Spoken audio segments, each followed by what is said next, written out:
Hello guys, in this video I'm going to show you how to log out from your account in the AboutYou outlet app. But before that, don't forget to subscribe and leave a comment down below, because at 10,000 subscribers I'm going to show you my whole YouTube revenue statistics and growth strategy.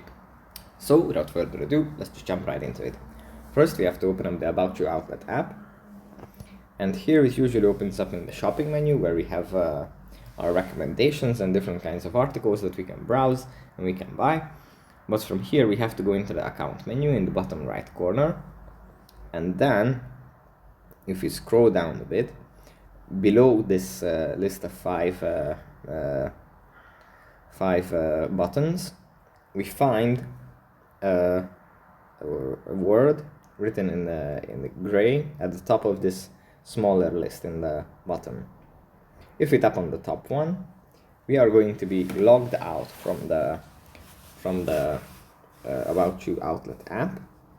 And yeah, that's pretty much it for this video. Hope it was helpful for you guys, and I'll see you in the next one.